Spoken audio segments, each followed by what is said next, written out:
Bueno, muchas y todas.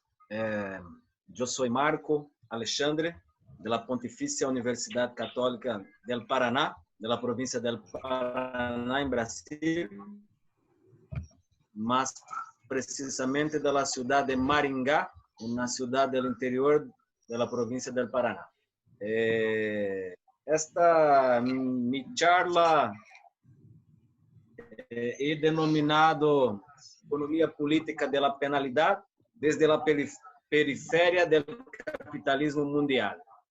Aspectos sociales, aspectos políticos y filosóficos, y por qué no, también, claro, alguna cosa jurídica que hay que ser trabajada en estos contextos. He preparado esta mi intervención básicamente en tres momentos principales. No sé bien cuánto tiempo llevaré para hablar todo lo que he pensado, pero ustedes, si quieren a la voluntad para me interrumpir, para iniciar una conversación cuando quieran. Bueno,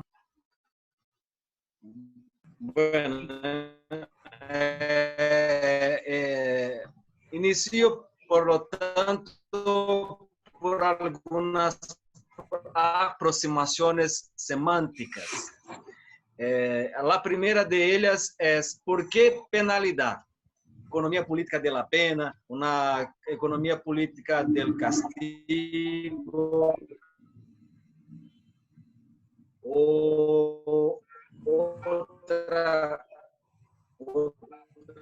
denominación de estas que se usa com muita frequência.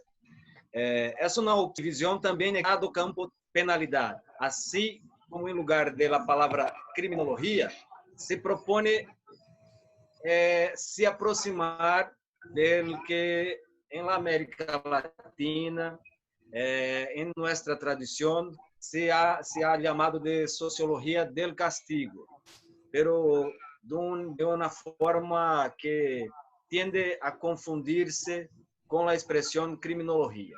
Pero há uma carga histórica em criminologia que muitas vezes, sobretudo no campo sociológico, e Alma está em la alas,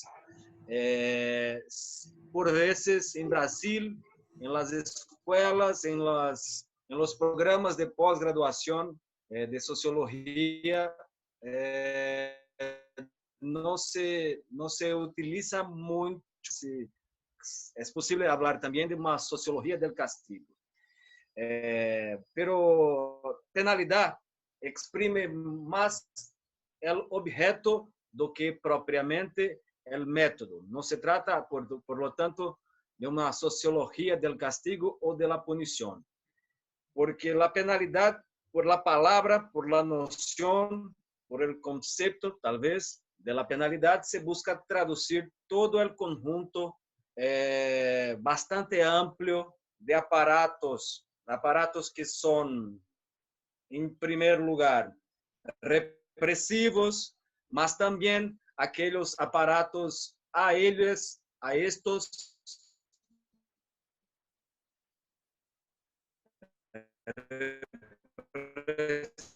represivos, mais associados, incluso nem tão associados, incluso do ponto de vista mais amplo possível. Es decir, hay que considerar desde este punto de vista cuestiones culturales, cuestiones institucionales de toda la sociedad. Penalidad, por lo tanto, es más que pena, es más que castigo. Así como la política criminal es más que lo funcionamiento bajo este punto de vista, mais do que o funcionamento da justiça criminal. É uma compreensão que é possível, se bem com não muita clareza, talvez, o criminólogo, o sociólogo, escocés radicado en los Estados Unidos, David Garland.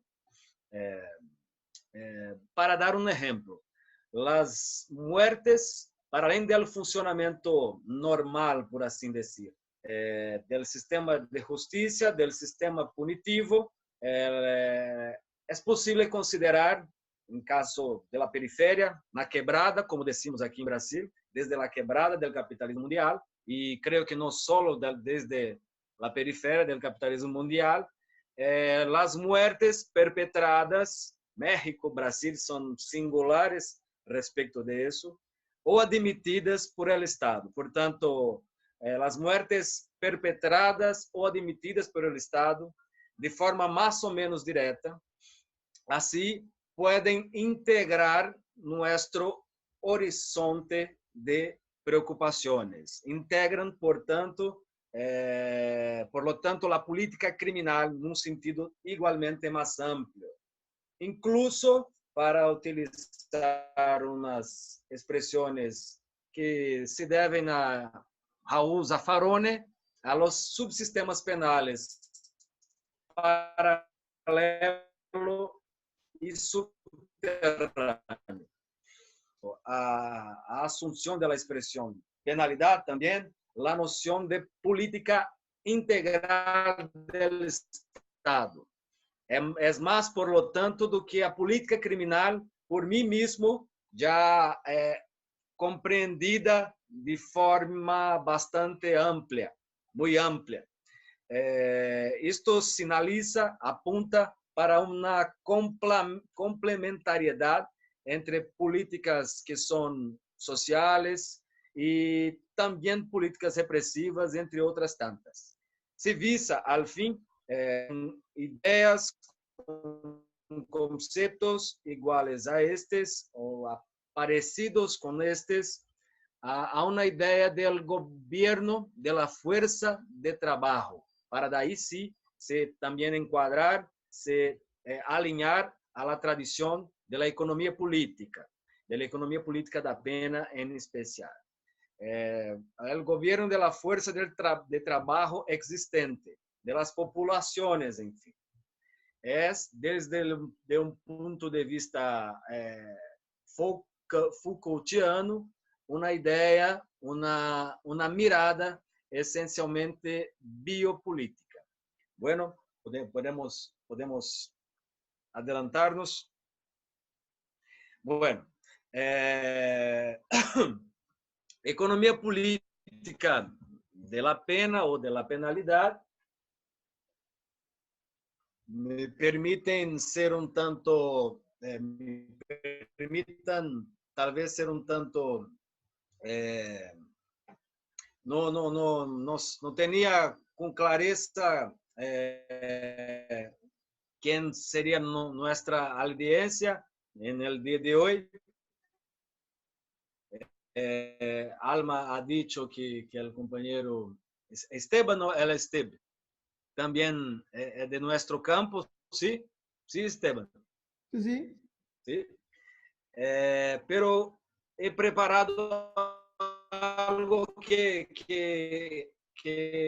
es un poco más inicial. Si me permiten, voy a remeter a edición de crítica, claramente, netamente marxista, responsable por conferir a las condiciones materiales de producción de la vida social el rol clave, por así decir, de los fenómenos sociales en general. En segundo lugar, a una igualmente importante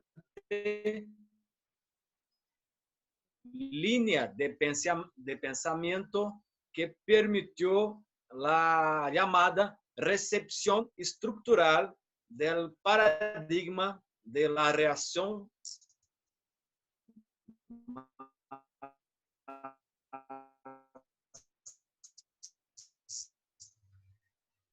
más reciente, la criminología que desde los años 60 y 70 del siglo pasado, desde algunas instancias, desde algunas perspectivas, incluso en América Latina, de manera muy marcante, muy presente en América Latina. Bueno, tradicionalmente esta perspectiva, esta mirada, que es sobre todo también histórica, es referida principalmente a una obra conjunta de George Rush y Otto Kirchheimer, con una especie de marco cero de esta tradición.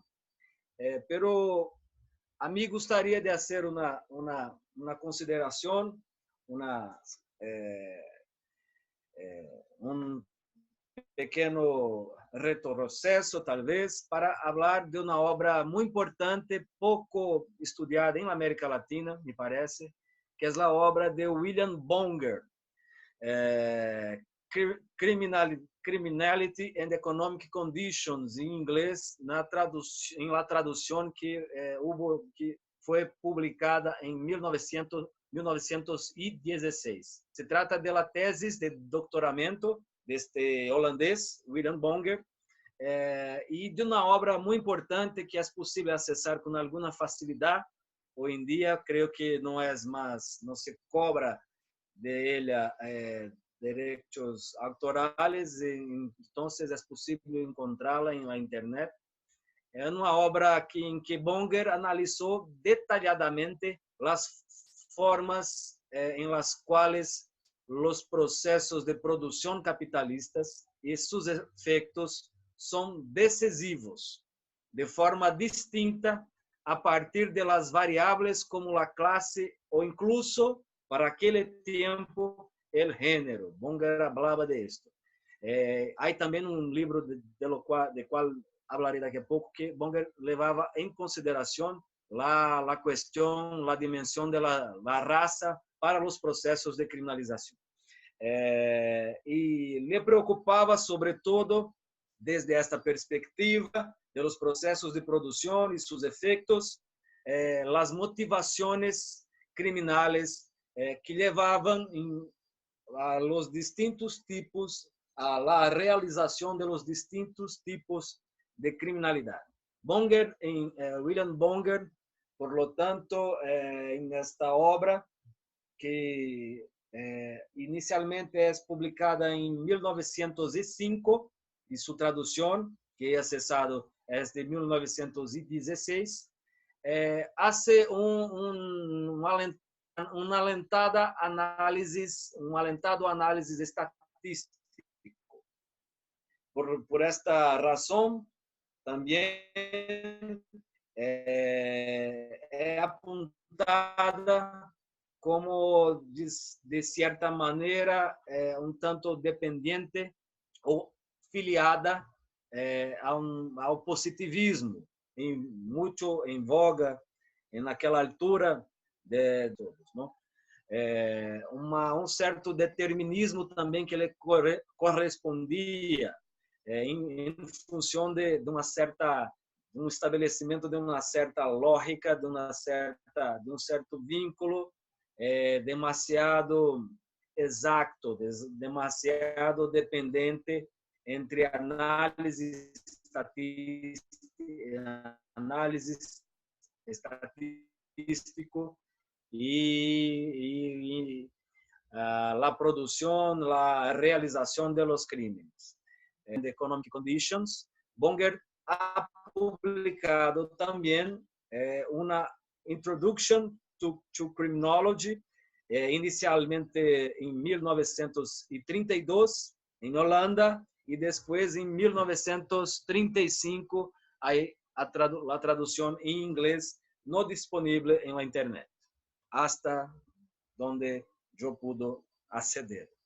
E me chamou muito a atenção também um outro texto, parece que mais pequeno, mais modesto, que é Race and Crime, Raça e Crime, de 1939.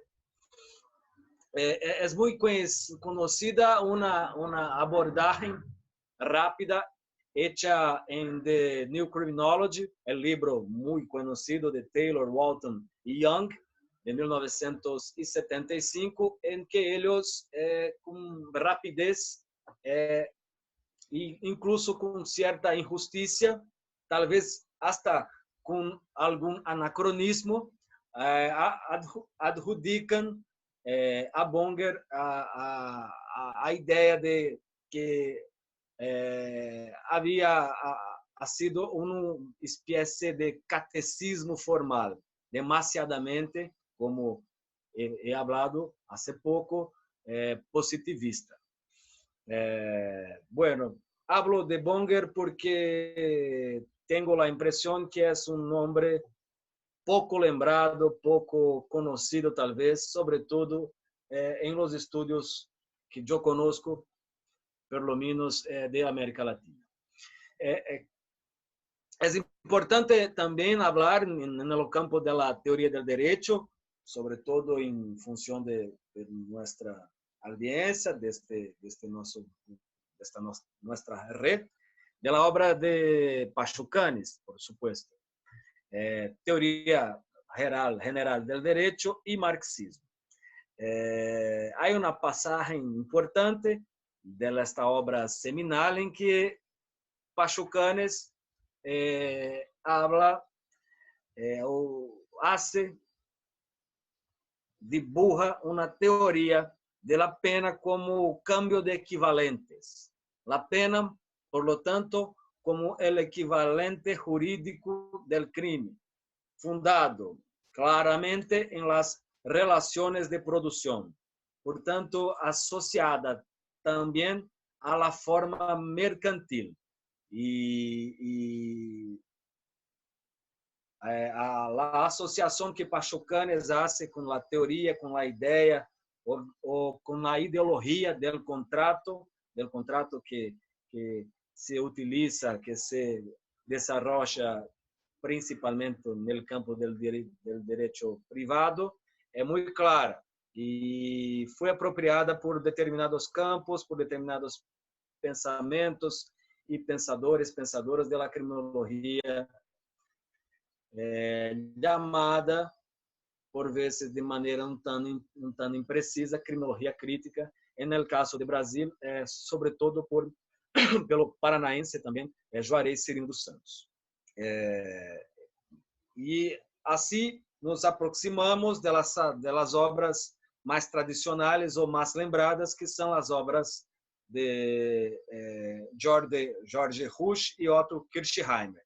Antes da obra comum, que foi terminada por Kirchheimer, incluso sem a participação de Rush, quando Rush já havia desaparecido no contexto nazista da Segunda Guerra Mundial. Há dois textos que he retomado recentemente, que são textos pequenos, publicados em revistas científicas, que são dois textos de George Rush. O primeiro, Labor Market and Penal Sanction, Thoughts on the Sociology of Criminal Justice, publicado em alemão em 1933 e em inglês na revista Social Justice em 1978. E outro texto disponível também em inglês, isso é importante sobretudo para mim, que não leio alemão, Prison Revolts or Social Policy, Lessons from America, publicada inicialmente em 1930 em Alemanha e em inglês em 1980, também me parece em la revista Social Justice. E finalmente chegamos à obra também seminal, Pena e Estrutura Social, de George Rush e Otto Kirchheimer. Há uma tradução para o castelhano, creio que de Bogotá, da editora Temes, de 1984. Marcos, una cosita. Claro. No, solamente decirle también a Alma y a Tania, que están conectados, que en la revista, nosotros tenemos en la Argentina una revista que se llama Cuestiones Criminales, y el suplemento especial del número 1 tradujimos 2 artículos de Rush. tradujimos revueltas en las prisiones políticas, en las prisiones o política social y mercado de trabajo y ejecución penal. Después les paso el link del cuadernillo para que lo puedan chusmear. Ótimo, ótimo. Muchas gracias, Esther. Muchas gracias. Creo que revoltas en prisiones, ¿sí? No Sí, son, sí, son los mismos, sí, ¿no? sí, son Creo que los sí, ¿no? mismos. Sí, muy bueno, muy bueno. Qué bueno. Bueno, entonces, la obra de Ruth Kirchheimer, conocida por todos nosotros, principia por decir que la pena como tal no existe. Lo que existe son solamente o son sobre todos sistemas punitivos concretos y sus correspondientes prácticas determinadas para el tratamiento de los criminales. Es casi literal. Y una parte o un excerto, un fragmento más conocido es aquello que dice que cada sistema de producción tiende al descubrimiento de métodos punitivos que corresponden a sus relaciones productivas. Resulta, por consiguiente, y ahora estoy a leer mismo el original, necesario investigar el origen y destino de los sistemas penales, el uso o la ilusión de castigos específicos, la intensidad de las prácticas, perdón, de las prácticas penales en su determinación por fuerzas sociales, sobre todo en lo que respecta a la influencia económica y fiscal. Esta parte final es un poco olvidada. Se habla así de la influencia económica, pero también se habla de la influencia fiscal, que es tal vez un aspecto, un trazo no suficientemente desarrollado por el pensamiento de la cuestión criminal.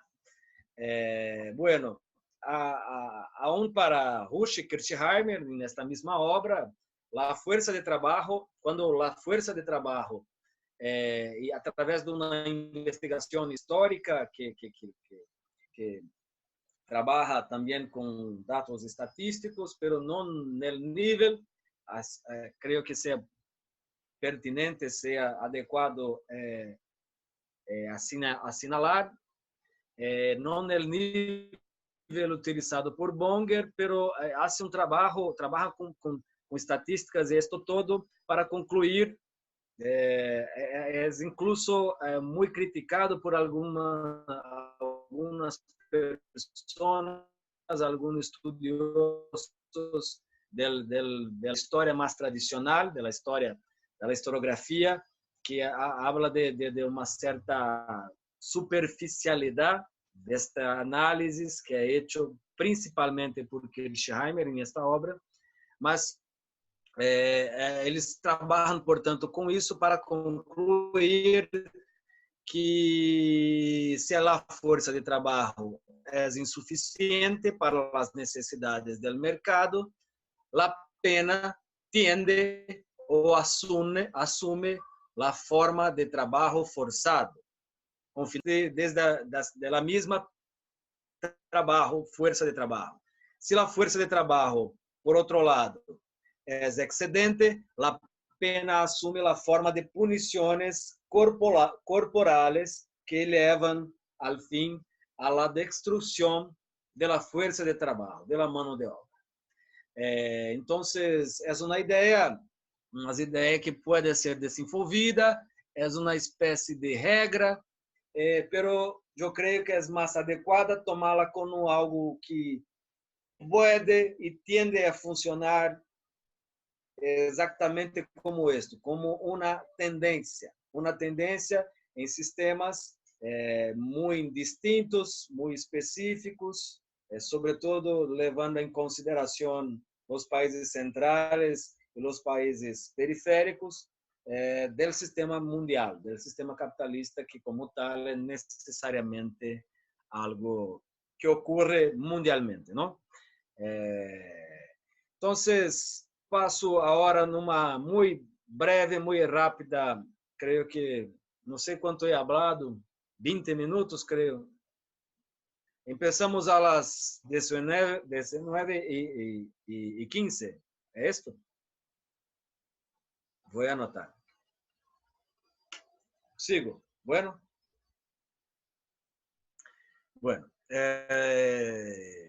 una recensión, un paseo muy rápido para les decir que después de la era clásica, neocolonial y todo eso, quando chegamos em América Latina, quase nem chegamos a tanto. No estado com uma preocupação um pouco mais presente com proteção sociais, com manutenção dos empregos, com enfim, com o welfare state, é justamente uma prova, uma forma de prevenir as crises cíclicas del capital, resultantes, em regra, do excesso produtivo não acompanhado por el poder de compra de las personas, sobretudo de la classe trabajadora, que é la que constitui la gran parte, la mayor parte de la población. Entonces, es un Estado que se ocupa, que se preocupa con protección social, hace inversiones estatales para garantizar, sobre todo, la capacidad del consumo de la población. Y hubo esto con algún suceso, podemos decir. El momento actual que principia, que começa em los últimos decenios, talvez los dos últimos decenios del siglo pasado, el momento reconocido también como postindustrial o de la modernidad tardía. Es el momento en que la dimensión biopolítica se asocia, se conjuga al hiperencarceramento em curso, sobretudo em América Latina, de maneira mais forte, mais presente, principalmente em Brasil, porque o crescimento da população carcelária brasileira há 20 y pico años, 25, 26 años, es ciertamente o casi ciertamente el crecimiento poblacional carcelario más importante, más impresionante que el mundo ya conoció. Se trata, desde este punto de vista, de un nuevo padrón sistémico de reproducción del capital, fundado en la financiarización de la economía y también en la revolución de la tecnología de la información, que tem llevado a la convicción de la inutilidad de los individuos para el proceso de valorización del capital. Claro que esto es una idea en el campo del marxismo, principalmente, muy polémica, pues cómo se puede valor sin extraer plusvalía. Claro que el aspecto de la financiarización es muy importante en este contexto, pero no limite se puede decir que sin la extracción de la plusvalía, a depender también de la composición orgânica del capital e sua correlata reprodução ampliada, isto pode generar uma série de controvérsias que incluso podemos falar um pouco se vosotros assim decidirem. Queria falar agora de uma especificidade periférica, claro, como não poderia deixar de ser, que também é uma especificidade de nossa fase pós-democrática, sobretudo, creio eu, em Brasil atualmente, em Brasil de Jair Bolsonaro. Há permanências que existen desde nuestro proceso colonial. Se trata tal vez de la reproposición o del reaparecimiento de este factor colonial que nos marca la historia y nos marca la existencia como ex-colonias y como países más o menos independientes. Una otra permanencia muy asociada, muy próxima de esta primera, es que se trata de una especie de capitalismo racializado, desarrollado por sobre una estructura social altamente racializada. Y aquí hago un vínculo, hago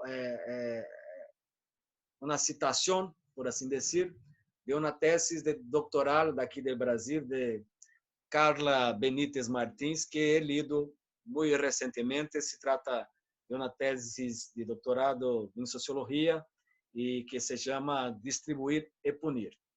Y procura analizar la política criminal más reciente en Brasil, sobre todo durante los gobiernos del Partido de los Trabajadores, del PT. Bueno, el sistema punitivo, en el caso latinoamericano, en el caso periférico, principalmente en el caso brasileño, cumplió, y estoy ahí, por tanto, a citar las ideas de Carla, un rol fundamental en lo controle da própria corporalidade da população negra e também da população feminina. Incluso hay un Aurelio, ¿cómo está?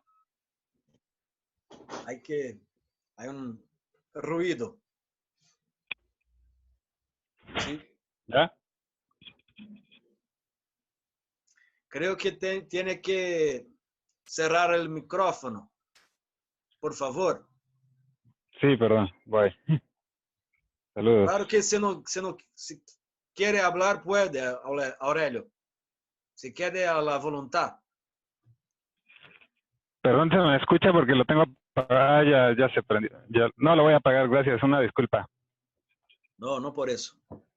Tranquilo.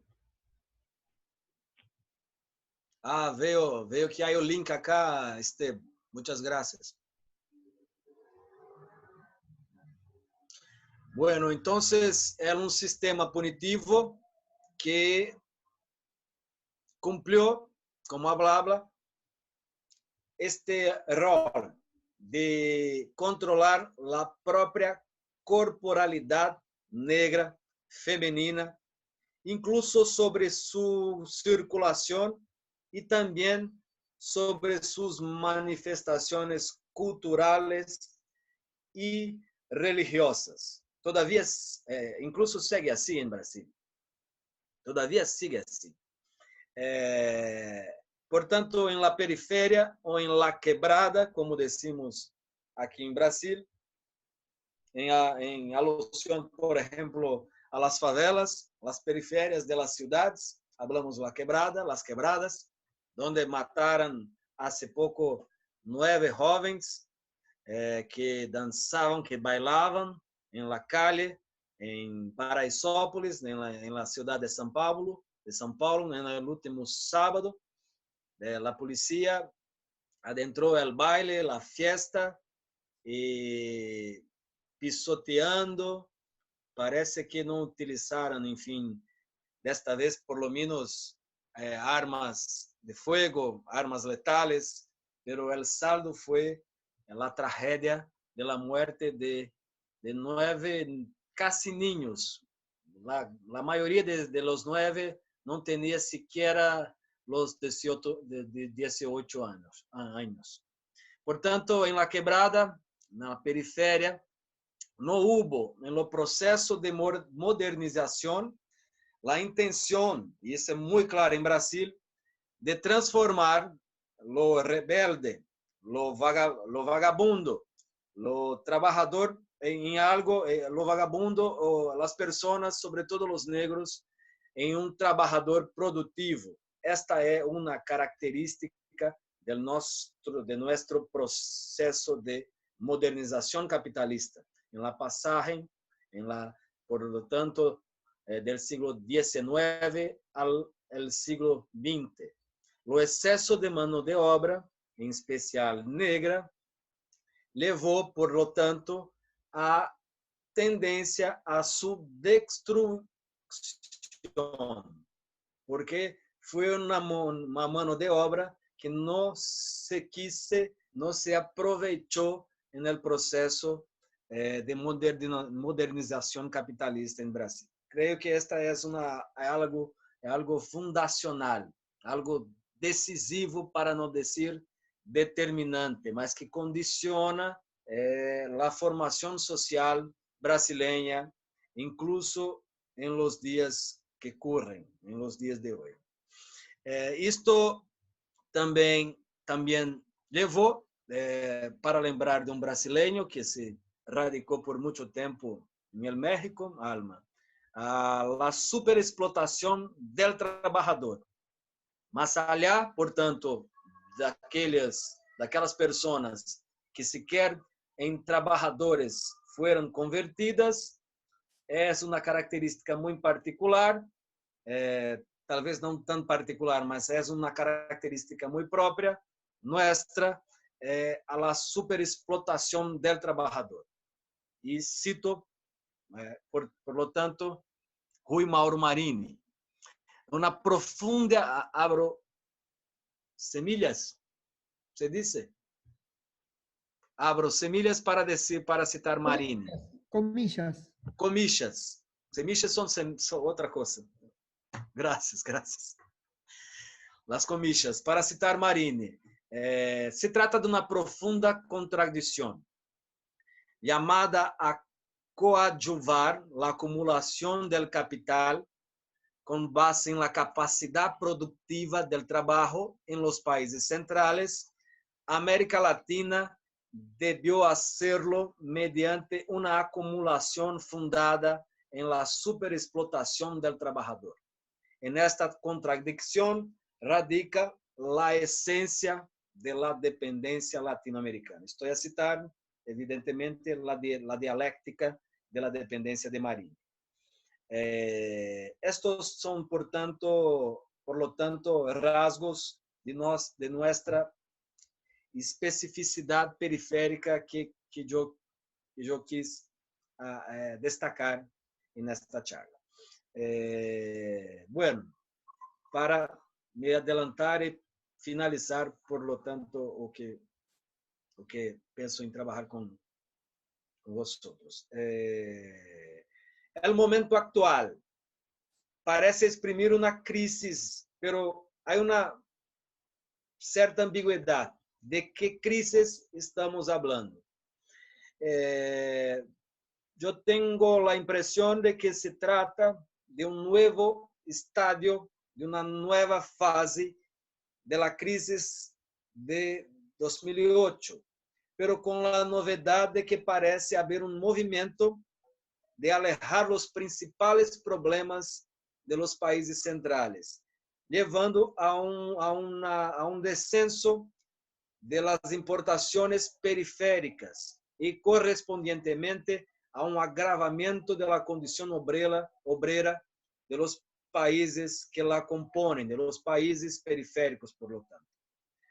Creo que la crisis económica que está colocada, que está dada, claro que hay campo, que hay espacio para innovaciones institucionales, políticas econômicas de nível mais domésticos e todo, pero em la longa duração ou numa perspectiva mais ampla, me parece que é possível falar disto. Há, portanto, uma possível desestruturação da globalização tal como veníamos pensando, como pensávamos. Como ela venia sendo conhecida, cambiando o sentido da divisão internacional do trabalho, asignando assim a retração de los parques industriales já parcos ya modestos existentes en la América Latina. Y esto se da de manera muy clara en el caso brasileño. Esto tal vez gustaría de después saber lo que piensan ustedes. Explique, tal vez explique en alguna medida el estado de conjunción social actual. No explique todo, evidentemente, porque hay cuestiones, hay ingredientes de distinta naturaleza que también interfieren en esta realidad tan compleja. Pero este estado de convulsión social actual, sobre todo en América Latina, pero no solo en América Latina, también en Caribe, no solo en nuestra América como un todo, porque envuelve incluso Hong Kong. Bueno, para no decir que no hablé de las flores, hay también un registro que me gustaría de hacer desde un punto de vista tal vez más filosófico, de la filosofía política. Porque me parece que en el actual gobierno de Jair Bolsonaro, en caso brasileño, la combinación grotesca y ortodoxa de liberalismo y promoción de toda suerte, toda clase de violencias, incluso de formas contemporáneas de esclavización, es testemunha ou atestigua a validez de uma compreensão acerca da história do Brasil e de outros países da América Latina.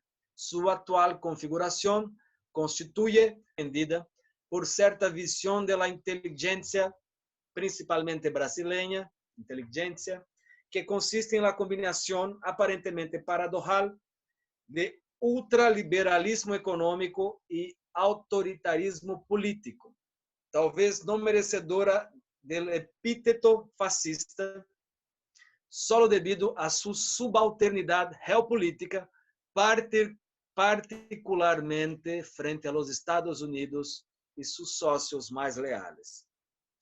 Se trata mais diretamente de uma das possíveis formas em que o neoliberalismo ha sido capaz de metamorfosear-se a nível global. E recorrendo a outro pensamento contemporâneo de Achille Mbembe, se trata da forma que se expressa, no caso brasileiro, principalmente, o que Mbembe compreende como necropolítica. E em caso de Brasil isso é muito claro. É escandaloso. É escandaloso. Porque se tem matado muito, não? Mais que em México. Brasil já ultrapassou, há 2 anos atrás, 65.000 pessoas assassinadas, muertas de forma violenta e intencional. Se percebe, ou creio que se registram agora uma certa baja, uma diminuição destas muertes violentas, pero as muertes provocadas pelas forças, pelos agentes estatais, estão ascendendo de maneira igualmente escandalosa. E uma outra consideração que quisiera falar agora também é que se percebe uma certa transformação, que é mais que uma reforma desde este ponto de vista, quem sabe uma metamorfose também de nossa legalidade, de legalidade burguesa, de legalidade capitalista. Possivelmente algo tipicamente neoliberal. E para falar de esto, estou recorrendo sobre todo a um autor muito interessante dos Estados Unidos, estadunidense, chamado Bernard Harcourt, da Universidade de Colômbia. É uma pessoa, é um estudioso do campo do direito da Universidade de Colômbia, que tem produzido obras muito interessantes, em especial uma obra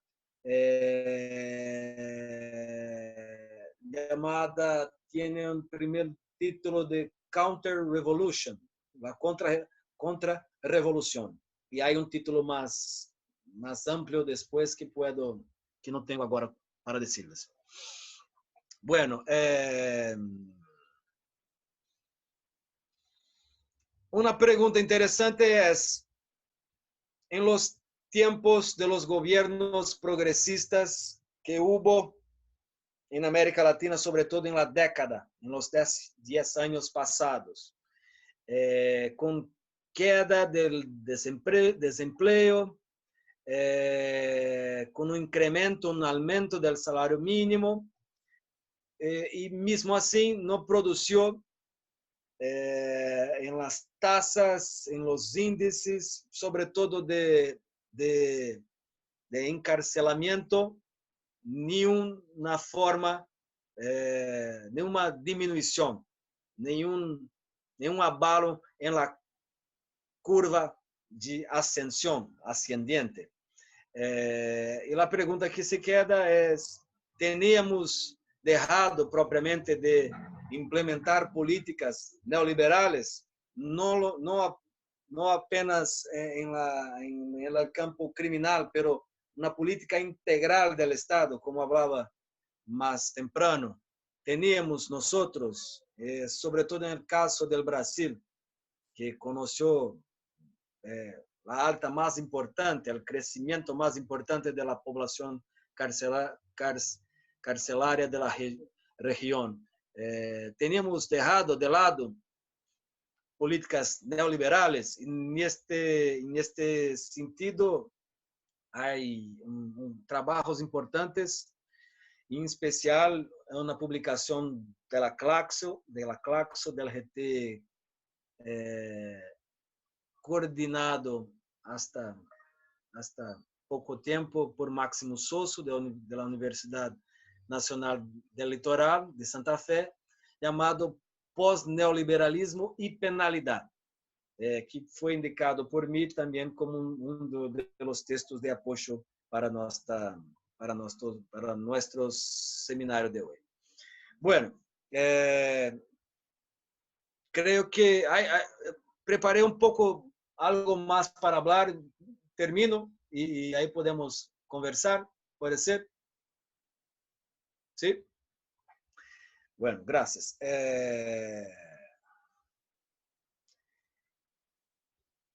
Desde estos puntos de vista, desde estas cuestiones, desde estas interrogaciones, quién sabe, ciertas aporías, es posible encontrar algunas salidas, algunos aspectos importantes. En primer lugar, hacer una crítica no dogmática, o quién sabe, no ortodoxa, pero es posible que sea ortodoxa. También para lembrar Marine, que hacía cuestión de ser ortodoxo en sus consideraciones, en sus planteamientos. Pero también es muy coherente. De las estrategias penales capaces de superar la falsa alternativa entre estructura, entre el dominio material económico y los otros dominios que con él necesariamente interaccionan. Una mirada comparativa también puede ser importante en este sentido, y recorro acá a una obra de Nicholas Lassay, que hace una identificación de contextos institucionales específicos, principalmente en aquellos contextos que ella llama de Coordinated Market Economy y Liberal Market Economy, duas formas de organización económica que ella identifica y hace una comparación interesante desde países, claro, del norte global, en países centrales del capitalismo. Entonces son los países de economía de mercado liberal, más tradicionales, sobre todo Estados Unidos y otros países que tienen una economía de mercado coordinada, un poco más mediada, portanto, pela intervenção estatal. É uma questão, quero dizer, que uma mirada comparativa pode ser interessante para escapar de algumas das aporias que existem, que podem ser observadas em nosso campo, neste campo.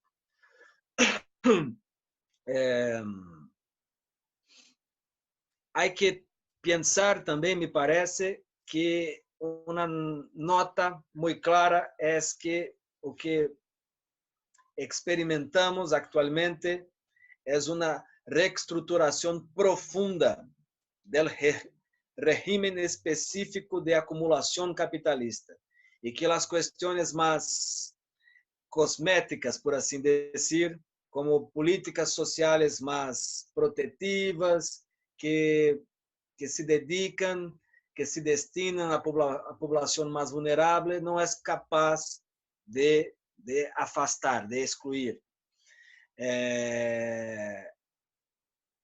E também este específico e novo regime de acumulação capitalista pode, por lo tanto, ser considerado a instância ou o campo que decide ou condiciona, para evitar usar a expressão determina, desde meu ponto de vista, as transformações políticas, institucionais e culturais que se experimentam e que podem, assim, ser compreendidas como a resultante de plástico, de dúctil neoliberalismo. Por lo tanto, como as dimensões simbólicas, instrumentales de la penalidade podem estar reconectadas a uma crítica estrutural e integradora del cambio penal que assistimos em los dias de hoje. É necessário também recorrer a mediações de outro tipo. E em el texto que eu escrevi, que ha sido publicado há pouco, e indiquei em la bibliografia de apoio, recurro, como hace Louis Vacan, a muitos de los conceptos de Pierre Bourdieu. A ejemplo del concepto de poder simbólico, del concepto de hábitos, del concepto de doxa, e, sobretudo, ao conceito de campo burocrático para procurar compreender o funcionamento da política integral do Estado na terminologia que eu tenho utilizado. Outras considerações, creio que, para encerrar, que todo este contexto sugere, se não impõe, uma agenda de investigação e uma agenda de investigação que deve ser empírica. Não sei se hablo de esto agora ou se podemos deixar para falar depois. Pensando, refletindo sobre estas questões, me ocorreu de encerrar propondo uma agenda de investigação que procure dar conta de todos os problemas e que não perda de vista esta tradição da economia política da pena, da economia política da penalidade, pero que não pareça demasiadamente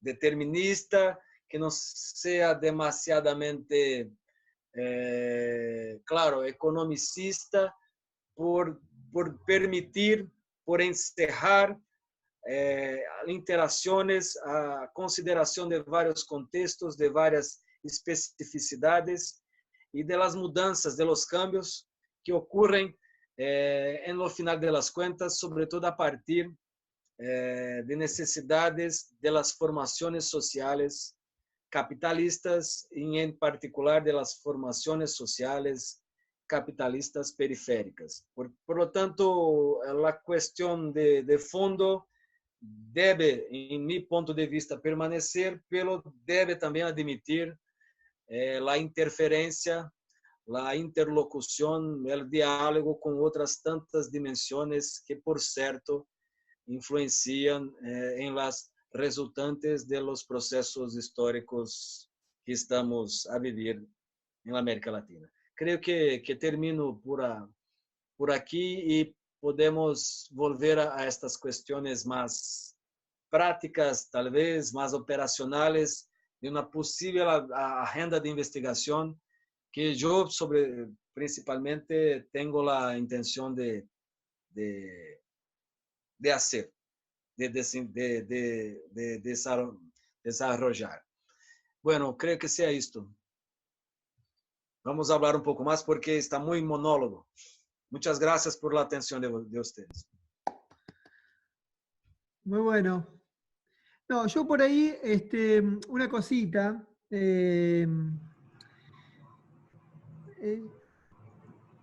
A ver, a mí me parece que el sistema de encarcelamiento, efectivamente, digamos, en los gobiernos progresistas, por lo menos en la Argentina, durante la década kirchnerista, lo que se llamó acá en Argentina como la década ganada, no pudo revertir la tasa de encarcelamiento, un poco por inercias políticas y burocráticas y otros poco también por inercias sociales, pero sí lo ralentizaron, ¿no? Por lo menos si uno lo compara, por ejemplo, con lo que sucedió en la década del 90 o con lo que pasó en estos 4 años del gobierno macrista, ¿no? Porque el gobierno de Macri agarró una tasa de encarcelamiento con 130, 120 y ahora está en 200, ¿no? Por ejemplo. Se ha disparado abruptamente, ¿no? Pero es muy cierto eso lo que tú señalas. Pero quería agregar una cosita por ahí. Yo por ahí pienso que, porque por ahí a veces me parece que a veces Membe nos queda demasiado grande para pensar los países de Argentina, ¿no? O sea, comprendo esto que tú dices sobre la administración de la muerte, pero por ahí me parece que, por ejemplo, en la Argentina, una de las características del encarcelamiento masivo es el carácter preventivo. Digo, además de su carácter clasista, es el carácter preventivo. Es decir, a diferencia de lo que sucede en los Estados Unidos, donde el encarcelamiento tiende a ser de larga duración, pasar pocas veces mucho tiempo, en la Argentina ha sido una de las constantes en los gobiernos progresistas y no progresistas, ha sido pasar muchas veces poco tiempo, es decir, hay una alta rotación del encarcelamiento, ¿no? Y me parece que yo vincularía esta rotación del encarcelamiento digamos, no tanto, o sea, no solamente para contener el excedente, ¿no? sino para sino para componer el precariado. Es decir, lo pensaría también al encarcelamiento no como una institución, digamos, de contener un sobrante poblacional, solamente como diría Alessandro De Giorgi, por ejemplo, sino sobre todo para ir produciendo el precariado que necesitan las economías informales y las economías ilegales para generar condiciones para valorización de las economías formales también, ¿no? Esa sería un poco también la salvedad que yo haría, Marco. Es decir, digamos, matizaría en ese aspecto, ¿no? Es decir, el encarcelamiento no está para contener el sobrante poblacional, la vida que no vale, la vida que el capital no necesita para valorizarse hoy en día, sino para ir produciendo ese precariado, es decir, para ir produciendo esa población precaria que también necesitan las economías formales para optimizar sus costos financieros ¿no? Bueno.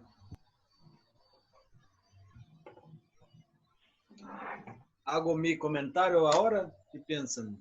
¿Puede ser, Alma? Sí, claro. ¿Sí? Adelante. Muchas gracias, Steve. Sí, es una línea de pensamiento muy, muy interesante y que se debe llevar en la debida cuenta, porque entonces para vos este excedente sirve para componer el que actualmente podemos llamar de precariado. Bueno, y la economía capitalista continúa necesitando de la producción de este tipo de gente, ¿no? Pero en el caso, si te parece que en el caso de...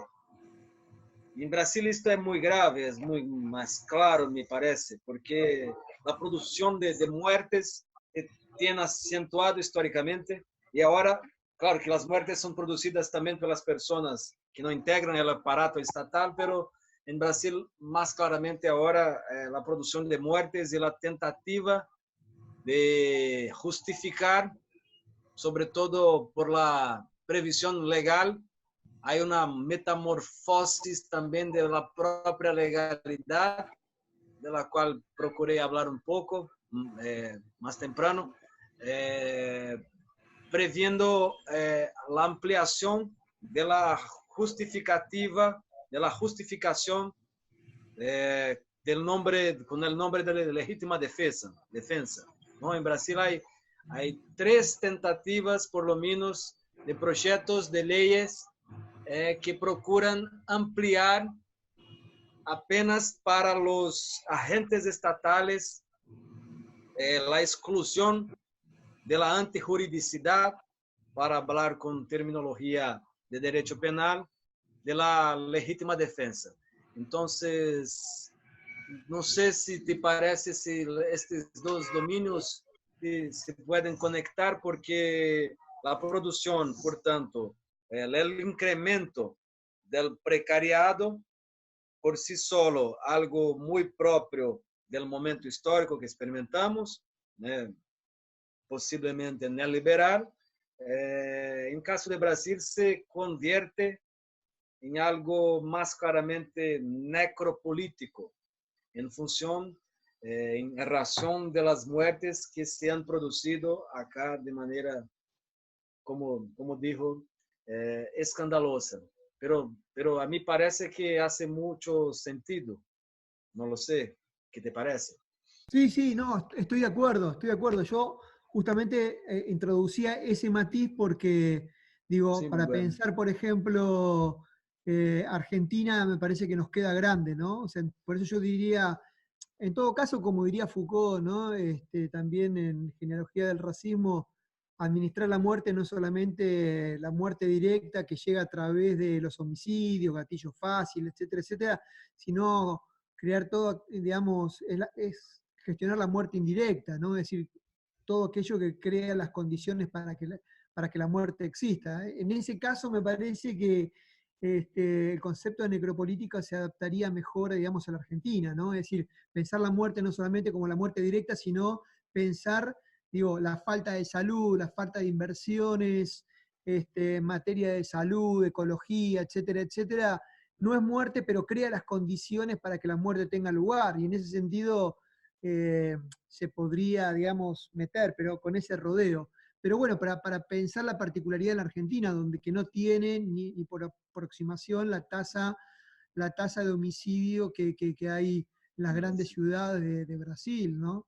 Sí, sí. Entonces, digo, me parece que una de las particularidades que por lo menos tiene el encarcelamiento en Argentina es el carácter preventivo, ¿no? Es Sí. decir, son contingentes poblacionales que permanentemente están saliendo de la sociedad para volver a entrar. Es decir, están 3, 4 años en una prisión y salen, y después al año o a los 2 años vuelven a entrar, y están otros 3 o 4 años, salen y vuelven a entrar. Entonces, me parece que también lo que hay que pensar es la especificidad que tiene esa rotación, de cómo se convierte, digamos, cuál es la funcionalidad que efectivamente tiene esa rotación, porque de alguna manera el encarcelamiento, digamos, uno, bueno, tú lo sabes, desde el momento que una persona pasa por una prisión, sale con un certificado de mala conducta que lo sustrae de un mercado laboral formal también, ¿no? Sí. Y también desarrolla algunas capacidades, destrezas, que son las que después también necesitan las economías ilegales para desarrollar determinados negocios que generan un tipo de valor que sirve para financiar las economías informales, que a su vez sirven para financiar y sostener el desarrollo de las economías formales. Entonces,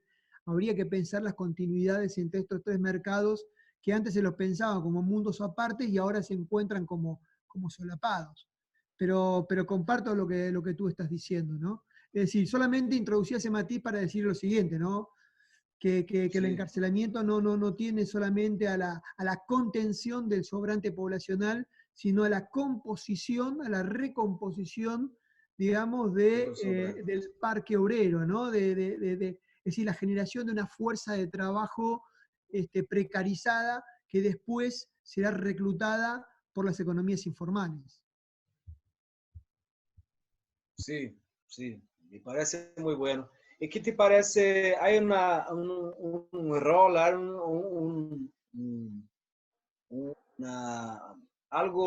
una funcionalidad más clara actualmente de este excedente que por ahora es más grande, si tiene incrementado últimamente, un excedente que en Brasil siempre hubo, pero creo que tal vez no sucedió en la Argentina con tanta clareza. En Brasil funciona sobre todo del fin de la esclavitud. Acá hasta hoy tenemos la más grande población negra fuera del África, de todo el mundo, más grande que que la población de los Estados Unidos. Por tanto, es una gente, es un pueblo, pero es una gente, son personas, grupos, es un grupo social muy grande en Brasil que tradicionalmente, históricamente, componeu, no sé si se dice componeu, mas tradicionalmente compone una clase, una subclase de los trabajadores que se puede hoy llamar de precariado, como dijo usted, ¿no? Acá son personas cuya vida nada vale y cada vez valen menos, ¿sí? En Brasil tal vez no exista mucha novedad en este sentido, mas es muy interesante lo que planteas, Esteban. Muy interesante. Aurelio, ¿tiene algún comentario? Ay, sí, pero voy. Sí, Aurelio está sin vídeo. Sí, voy. Sí, hola, voy. Ah, hola, yo nada más quería ahí como meterme un poquito a la discusión de lo que es la administración de... ¿Sí se me escucha bien? Sí. De la muerte y esto de bueno, yo entiendo que tiene mucho que ver también con la idea de que se está administrando la muerte en pos de la vida, supuestamente, o sea que es un discurso medio engañoso en cuanto a que presupone defender la vida, pero a través de matar justamente a los grupos precarizados, etcétera. Y en ese sentido, pues no sé si la reflexión en Argentina no iría tanto quizás a la cárcel, como comentas, sino al tema del gatillo fácil, ¿no? Que entiendo que es un tema que sí en Argentina está tiene un componente más fuerte que en el general de América Latina, que ahora hemos visto más en Chile también y en Bolivia, como esta idea de que por proteger la paz social, por proteger los derechos de los ciudadanos, pues tenemos que proteger el derecho del policía a lastimar o a matar a los que se supondría que son los revoltosos que están lastimando a la sociedad y por lo tanto sí hay una cierta justificación de matarlo o de dejarlo sin vista, etcétera. Y creo que también es esa parte, no sé si se integra tanto porque no, desgraciadamente no pude escuchar toda la plática, pero, pero esta onda creo yo que no es nada más administrar o no la muerte y no es tampoco poco a poco, sino cómo se ha ido torciendo el discurso, donde quizás se mata menos, pero se mata con una mayor justificación. O sea, Chile y Bolivia están matando mucho menos gente que las dictaduras de los 70. Sin embargo, la defensa que están haciendo a las muertes que están generando ahorita es ¿cómo se llama? Es bajo el discurso de que están protegiendo la paz y los derechos. O sea, el derecho se vuelve también una parte del discurso generadora de violación de derechos, ¿no? Bueno, más o menos ahí, por ahí quería decirlo. Gracias. Gracias a usted, Aurelio. ¿Alguien más? ¿Hago yo un comentario? ¿Qué piensas? ¿Sí? Muchas gracias, Aurelio. Es interesante y creo que se inscribe en la línea de reflexión que intenté hablar y no estoy cierto de que esto es algo muy innovador, es algo muy diferente, pero o Bernard Hardcore, de que he hablado, el estadounidense de la Universidad de Columbia, tiene planteado una cuestión, una teoría, creo, que habla de una especie de mutación, de metamorfosis o de alteración del régimen de la legalidad burguesa. Burguesa es por mi conta, porque Hardcore no habla desde este lugar, de habla, de fala, como decimos en Brasil. Pero pienso sobre esto porque en Bolivia, por ejemplo, y creo que hoy o ayer está en Chile algo semejante está por suceder. En Bolivia han aprobado, este gobierno de facto ha aprobado, creo que se revogó, pero no tengo certeza, un decreto que también le permitía a las fuerzas de seguridad a justificar las muertes producidas, ¿no? Hubo un decreto que no estoy cierto si continúa en vigor hasta ahora. Y Hardcore habla, por ejemplo, de que no se trata más de hablar del tradicional estado de excepción, y sí de que la legalidad como tal se planifica, se convierte en un dominio en que la legalidad puede servir a la violencia estatal como bien quiera. No estoy cierto, vuelvo a decir, que esto sea algo muy innovador, pero es interesante reflexionar por esto, ¿no?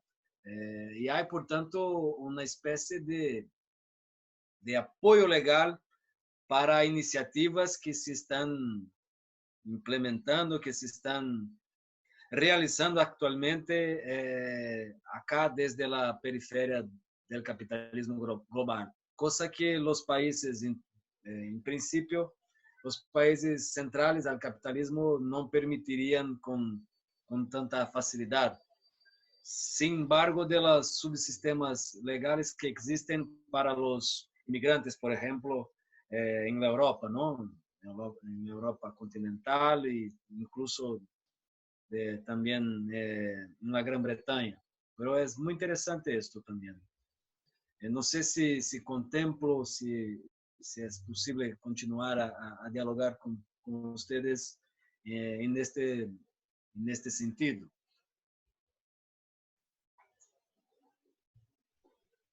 Sí, a ver, yo creo que el estado de excepción, a ver, a mí me parece que,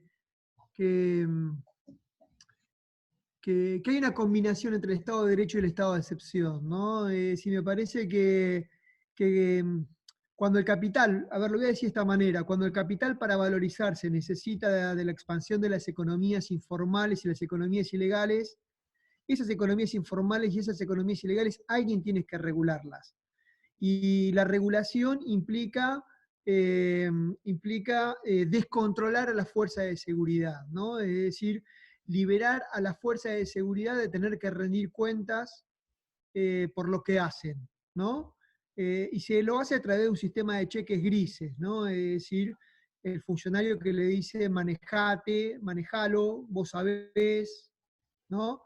Que es lo que generalmente conocemos como estado de excepción también, ¿no? Es decir, el estado de excepción en realidad lo que busca es liberar a la fuerza de toda forma, pero con vistas a generar una nueva forma que es informal, porque de alguna manera a través de la violencia lo que se hace es, se le agrega certidumbre, ¿no?, a los negocios que necesitan de la clandestinidad para generar algún tipo de valor también, ¿no? Entonces, en ese sentido, pensaría, digamos, que hay una vinculación entre el Estado de Derecho y el Estado de excepción. O sea, no es que el Estado se pone afuera digamos, se pone por afuera del Estado de Derecho, sino que, digo, es la misma policía que a veces es descontrolada, es exceptuada de tener que rendir cuentas para agregar algún tipo de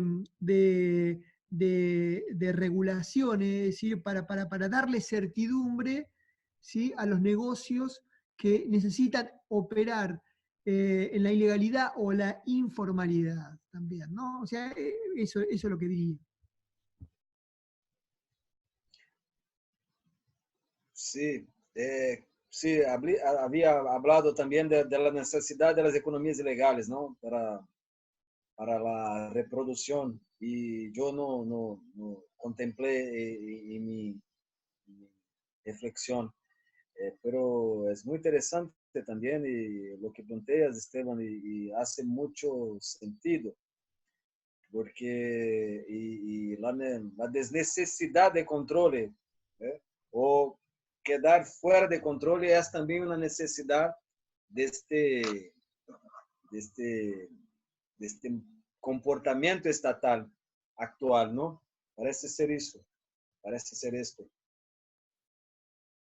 Y bueno, sí, pero sigue pareciendo también que es algo como que tiene que ver con la producción de una población sedentaria, que es algo típico incluso del neoliberalismo, ¿no? Que mismo que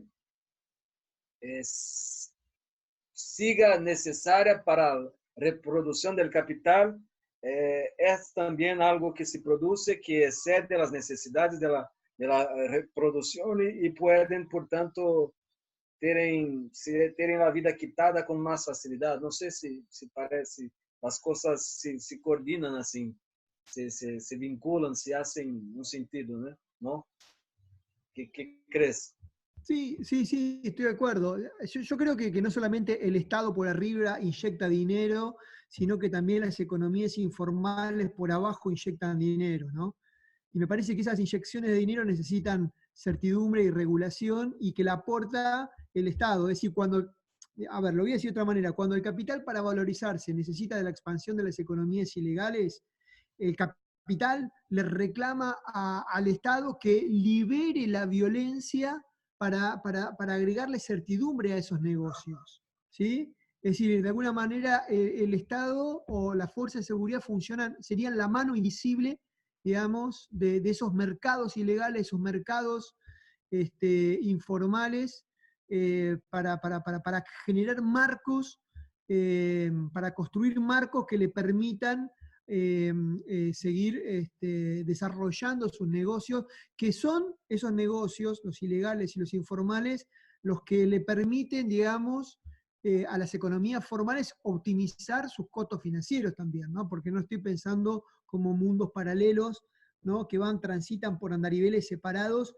sino que están también relacionados, ¿no? Entonces, es la misma policía, ¿no? Son las mismas fuerzas de seguridad, pero que están presentes en la sociedad de manera diferente, ¿no? De manera esquizofrénica, ¿no? Es decir, allí donde hay viabilidad habrá Estado de Derecho y donde no hay viabilidad habrá estado de excepción también, ¿no? Lo pensaría un poco, también un poco lo que plantea Boaventura de Sousa Santos cuando habla de la distinción entre zonas civilizadas y zonas bárbaras, ¿no? En las zonas civilizadas rige, Rousseau sigue teniendo la palabra, y en las zonas bárbaras, o en las zonas no derechos, ¿no? El que tiene la palabra en todo caso es Thomas Hobbes también, ¿no? Es decir, no lo pensaría, digamos, como que hay solamente estado de excepción, sino que hay una pendulación entre el Estado de Derecho y el Estado de excepción permanentemente, ¿no? Sí, muy interesante, sí. Hay que reflexionar sobre esto todo, muy interesante. Muy interesante. Muchas gracias, No, Esteban. Muchas gracias. después te voy a pasar, porque este es un tema sobre el que estuve hablando en la presentación en México este año y el anterior. Así que si quieres después te paso un link o un paper sobre estos temas. Claro, claro, claro. Me gustaría mucho, claro. Gracias, desde ahora. Y he visto acá su revista, muy interesante también, ¿no? Este número está espectacular. ¿Vosotros son del mismo nivel? Sí, sí, Muy buenos. después mirala y ya sabes, cuando quieras participar, estás invitado. Igual los números son temáticos, pero después yo les voy a andar diciendo a todo el grupo cuáles son los próximos temas por si quieren participar. Fenómeno, gracias, Esteban.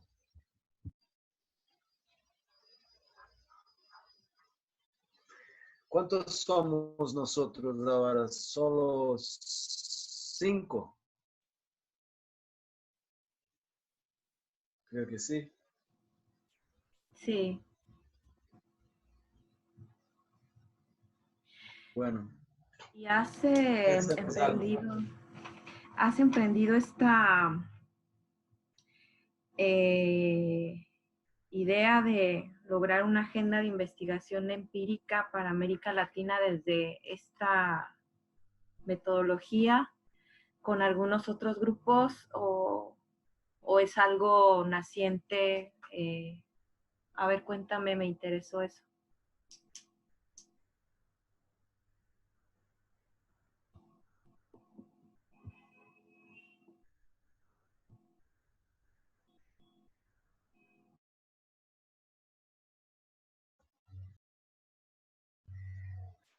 Alma, no es algo naciente respecto de lo cual solo estoy pensando solo, pero y tengo hecho algo solamente también con mis estudiantes y algo así. Por lo tanto, no comparto con ningún otro grupo. Porque en esta posible agenda de investigación de carácter más empírico, sociológico, parto de la idea de que la tasa de encarcelamiento es algo importante, pero probablemente insuficiente para se aferir, para se tener en cuenta la extensión y la intensidad del poder punitivo, de la penalidad contemporánea. Entonces, otras tasas, otros factores deben ser levados en debida cuenta, otros indicadores cuantitativos como son estos, pero también otros indicadores cualitativos, incluso, por ejemplo, el tratamiento penal, el tratamiento legal dado a la responsabilidad criminal, yo sé que este es un tema muy sensible, sobre todo en la Argentina.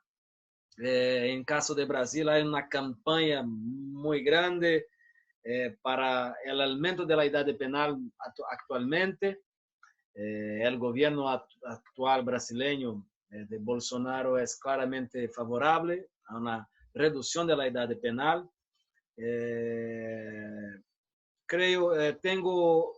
Yo tengo investigado, por tanto, en este campo de la infancia, aquello que tengo llamado de infancia, la historia, incluso la historia del presente de la infancia criminalizada, y creo que sea algún índice para se procurar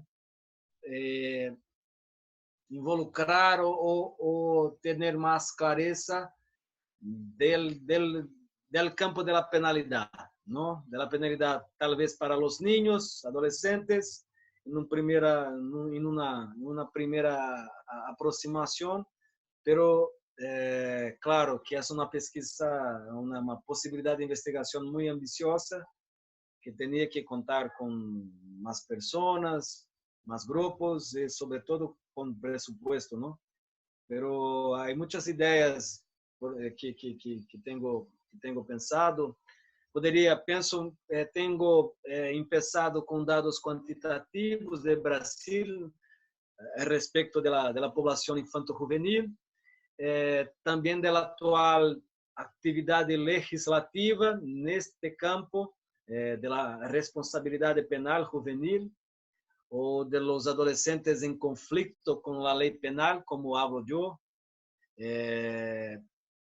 Pienso por adelante trabajar también con fallos judiciales, no así exhaustivo, nada exhaustivo, pero de los tribunales superiores brasileños, y en un momento más de más trabajo, creo yo, también procurar descubrir, descortinar las percepciones personales, especialmente de las personas, de los agentes que trabajan en el sistema de justicia. Parece haber un rol, un papel medular en estas cuestiones también, como reflejo de la conjuntura económica, de la conjuntura política y de las transformaciones institucionales y de otros tipos que nosotros tenemos experimentado, y en un paso más adelante aún, quién sabe, una comparación con algunos países de la América Latina, ¿no? Para mí es un poco más fácil hacer esto con Argentina, incluso por nuestra proximidad geográfica, mas me gustaría mucho de hacer algo que pudiese ampliar las fronteras para algunos otros países que pasan por realidades, que experimentan realidades parecidas con las nuestras, ¿no? Por ahí. Creo que sean más o menos estas las ideas que gravitan por mi cabeza actualmente. Sí, es muy interesante, ¿eh? No dejes de mantenernos al tanto de ese programa, ese plan que viene haciendo, ¿eh? Sí, claro que no. Bueno.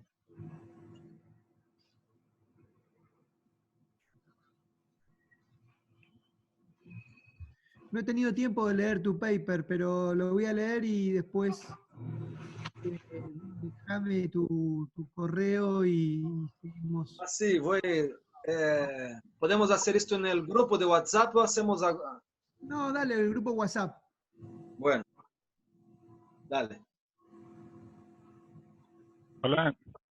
Yo también estoy muy interesado en el trabajo. Yo desgraciadamente ahorita he estado muy ocupado y apenas me pude conectar a la mitad y medio distraído porque ando en varias cosas ahorita y no pude oír bien, pero yo estoy trabajando con entrevistas a policías en México y toda la manera en que ellos, bueno, también lo voy a hacer en Argentina, aquí con Esteban y en otros lugares, la manera en cómo explica toda la idea del castigo punitivo también por parte del policía. Y bueno, si eso te puede interesar o ayudar, pues te lo comento, pues apenas estoy empezando mi trabajo, pero por ahí pudiera entrar en la propuesta de lo que tú estás estudiando, si entendí bien.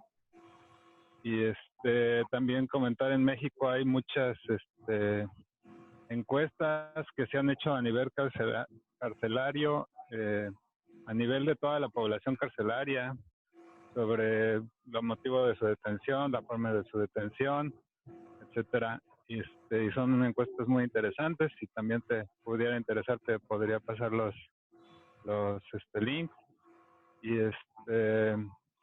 Y bueno, en esta idea de las cuestiones que se contabilizan, bueno, cómo funciona el sistema punitivo, pues no recuerdo yo ahorita el nombre del autor, pero hay un autor que plantea que el castigo penal inicia con la presencia de la policía, cuando ya es una presencia que está presumiendo que en un lugar va a haber o sea, que es potencialmente delincuente o que es o sea, la policía ya distribuye a la sociedad en zonas de potencialidad delincuencial y en zonas donde más bien lo que hay que hacer es proveer seguridad a las posibles víctimas. Y ya desde ese momento, en la manera en que está distribuido en el espacio la policía, ya estás haciendo una administración punitiva, ¿no? O sea, desde mucho antes del actuar. Y y bueno, insistirte en el tema de lo que es que le llaman allá en Brasil y en Argentina, entiendo, gatillo fácil, ¿no? Que finalmente hay igual una situación o unos contextos donde el disparar al criminal, al supuesto criminal o al presunto criminal es más justificado que en otros, ¿no? Y también o sea, el disparo al criminal no se consideraría solo un castigo al que le están disparando, sino un ejemplo para todo un sector que es el más vulnerable a este tipo de situaciones del disparo del gatillo fácil.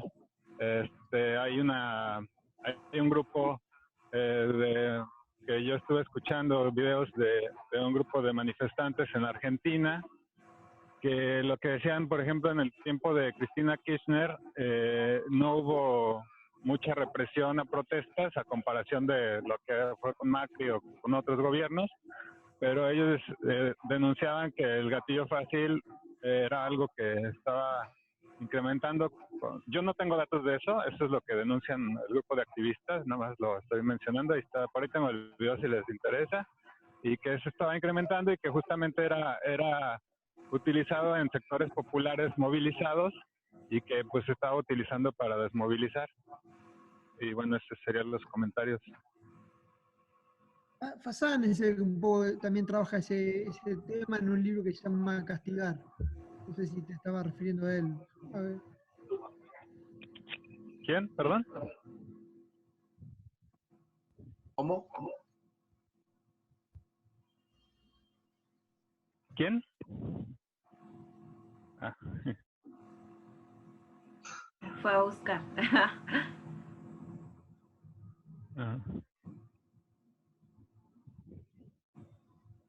Fue a buscar un libro.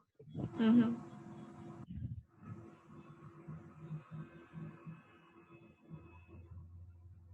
Didier Fassin. Se lo he escuchado, pero no es el que yo referí, pero sí he escuchado de El libro, Esteban está a mostrar el libro Didier Fassin, ¿es esto? No tiene el vídeo, Aurelio. ¿Puedo verlo? Sí, yo puedo ver. Lo que pasa es que no puedo salir porque tengo nada de pila y si pongo video se va a apagar el celular. Pero yo puedo ver lo que ponen ustedes. Bueno, Aurelio, muchas gracias. Tengo todo el interés por compartir con usted sus experiencias con las entrevistas, las encuestas y todo más. Estoy completamente abierto a ese cambio, a esta troca, y lo agradezco mucho.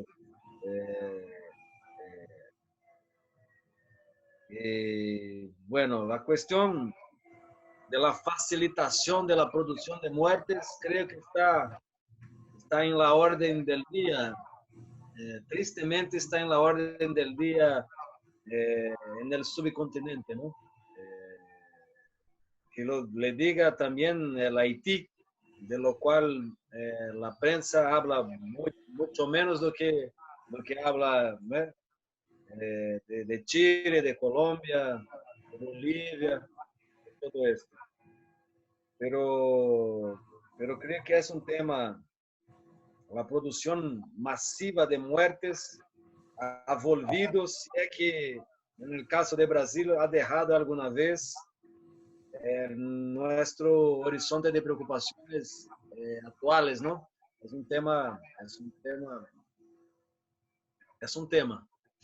sobre todo, enfim, es un gran tema, un desgraciado tema, ¿no?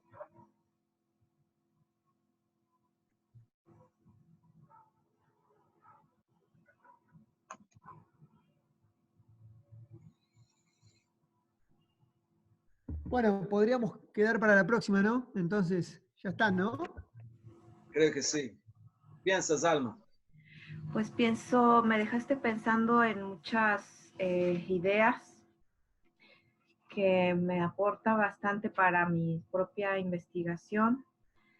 Honestamente creo acá, yo veo que hay mucho más producción en el tema criminológico y de sociología del castigo, economía política del castigo allá en el Cono Sur.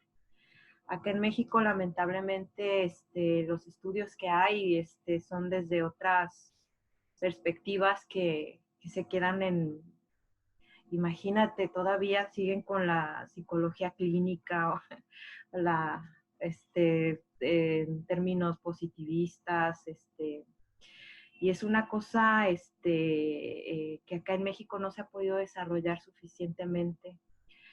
Entonces, sí hay algunos grupos de investigación que tratan de hacerlo, pero claro, siempre tenemos la problemática de que hay pocos espacios para el debate desde estas perspectivas, ¿no? Porque no es la perspectiva hegemónica dentro de la criminología. Pero hay algunos esfuerzos de profesores críticos. Y bueno, lo que deberíamos de tratar de lograr es aglutinar los esfuerzos, ¿no? Yo personalmente me llevo muchas de tus reflexiones para tratar de incorporarlas a mi propio trabajo acá sobre México. Y pues te agradezco muchísimo por esto y yo estoy segura de que en la próxima sesión que tengamos sobre este tema vamos a poder tener pues un debate que me gustaría dar con relación a la situación acá en México, ¿no? Que tiene sus peculiaridades, por supuesto. Y pues muchísimas gracias, Marco. Yo que le agradezco, queridísima Alma, es siempre un placer. Fue un placer también, Esteban, conocerte, hablar, dialogar contigo, con Aurelio, y estoy muy, muy grato, muy feliz porque lo que pudimos hacer hoy. Muchísimas gracias a todos y todas. Bueno, pues nos vemos en la sesión de organización del seminario y vamos a grabar, vamos a mandarles la grabación a todos los compañeros. Y de veras te agradezco mucho, me dejaste pensando muchas cosas sobre serios faltantes que tengo en mis trabajos sobre el tema. Gracias. Y seguimos en contacto, ¿no? Cuando quieran. Sí. Estoy, como decimos en Brasil, soy todo oídos. Chao, Marco. Chao, Marco, en el WhatsApp. Un abrazo. En el WhatsApp estás como Marco. Chao, Esteban. Chao, en el WhatsApp estás así como Marco. Sí. Bueno, Marco. Oh, sí, Aurelio.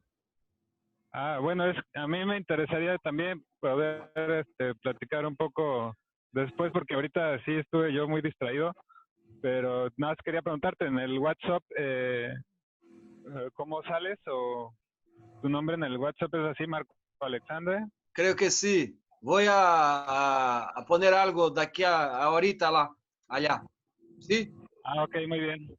Será un Muy placer, bien, Aurelio, cuando a ver si quieras. podemos entrar en contacto porque me interesó mucho, pero como no pude oír todo y tampoco leerlas, lo que invitaste, mejor lo leo primero y después ya poderte plantear algunos comentarios a ver si estamos por un mismo camino ahí en la investigación que yo pueda contribuir y al contrario también que me puedas ayudar. Claro, claro, cuando quiera. Será un placer. Gracias, Muchas gracias. gracias. Muchas Saludos, gracias a hasta luego. todos. Nos Chao, vemos, Alma. compañeros. Besos. Adiós, Alma. Bye. Gusto verte. Igualmente. Bye.